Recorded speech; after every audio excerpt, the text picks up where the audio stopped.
আসসালামু আলাইকুম আমার প্রিয় ভাই বোনেরা, কেমন আছেন? আশা করি ভালো আছেন, সুস্থ আছেন। আলহামদুলিল্লাহ, আল্লাহ আমাকে ভালো রাখছে, সুস্থ রাখছে। দেখুন, ঈদ কিন্তু চলে গেছে। ঈদের পর কিন্তু আমাদের ঘরে যেটা সচরাচর রান্না করা হয় না, সেটা হচ্ছে কি জিবলে খেতে। কিন্তু গরুর জিবলে খেতে সবাই পছন্দ করে, গ্রাম অঞ্চলে মানুষও বেশি পছন্দ করে। আমি মিক্স করে আজকে একটু মাংস রান্না করব। দেখুন আমাদের গ্রাম অঞ্চলে কিভাবে রান্না করে। জিবলা, মাইটা, তারপরে আপনার হচ্ছে সামান্য মাংস, চর্বি, সব কিছু মিলে কিভাবে রান্না করে ঈদের কয়েকদিন পর। এটা যত রেখে দেয় পরিষ্কার করতে মানুষ অনেক ভয় পায়, কীভাবে রান্না করে সেটাই দেখুন।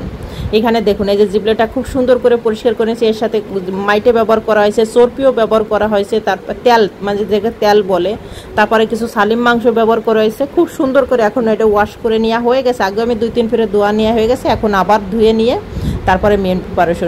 অবশ্যই জিবলেটা খুব সুন্দর করে পরিষ্কার করতে হবে। অনেকজন খেতে পছন্দ করে, আরেকজন করে না, কিন্তু আমাদের গ্রাম অঞ্চলে সবাই কিন্তু খেতে পছন্দ করে।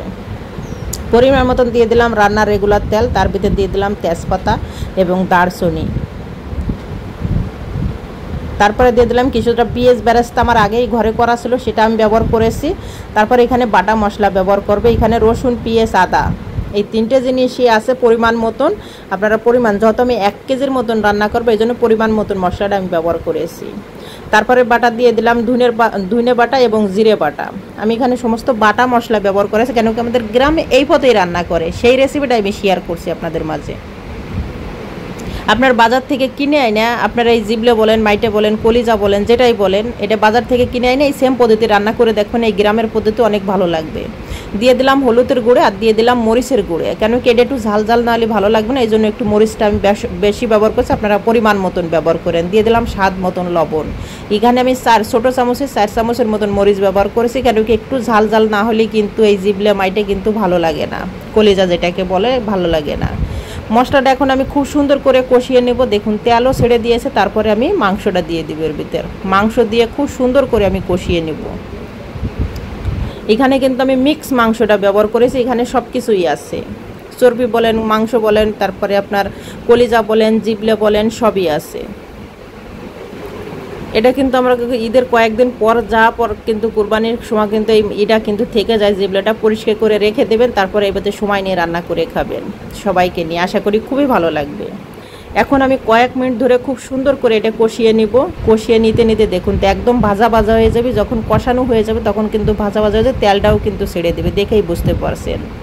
যদি আপনারা চুলে রান্না করতে চান, এই পথে রান্না করেন, নাহলে আপনারা প্রেসার কুকারে কিন্তু 2-3টে সিটি মারে দিতে পারেন। দেখুন আমার কষানো কিন্তু হয়ে গেছে, কত সুন্দর একটা কালার আসছে, অসাধারণ। আর গ্রাম অঞ্চলে কিন্তু বাটা মশলাতেই কিন্তু বেশি রান্না করে, এই জন্য কিন্তু এখানে আমি সব কিছু বাটা মশলা বেশি ব্যবহার করেছি, দেখেই বুঝতে পারছেন। এখন ঢেকে দিয়ে আমি আর 2-1 মিনিটের মতন কষিয়ে নেব আরও সুন্দর করে, যাতে এডে যেতে খুব সুন্দর একটা কিন্তু ঘ্রাণ ছড়াওয়া লাগছে। মানে যতটা আমি কষাওয়া লাগছি, মশলাটা ভাজা ভাজা হয়ে গেছে, এটাও কতটা লোভনীয় লাগছে, একদম গ্রামের একটা রেসিপি। আমার মা কিন্তু সবসময় এই পথেই রান্না করে থাকে, তাই আমি ভাবলাম যে এই রেসিপিটা আপনাদের মাঝে আমি শেয়ার করি। আমার প্রিয় ভাই বোনেরা হয়তো এগুলো খেতে পছন্দ করে, এই জন্য এই রেসিপিটা যদি দেখে হয়তো তারাও বাসায় একবার হলেও ট্রাই করবে এই পথে।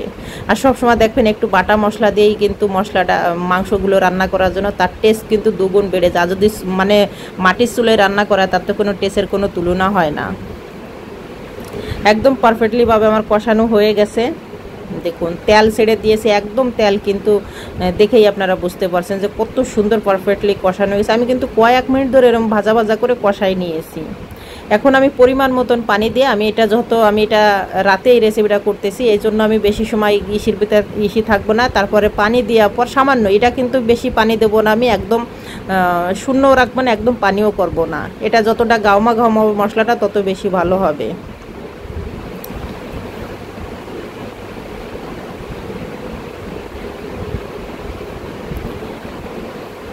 এরম চাইলে কিন্তু এরম চুলোয় কিন্তু আপনারা হয়তো বেশি একটু টাইম লাগবে আলতো ভাজে। তারপরে আমি দিয়ে দিলাম কিছুটা কাঁচামরিচ, আর যত বাচ্চা কাঁচা থাকলে অবশ্যই কিছুটা আলু ব্যবহার করবেন, এটা অপশনাল।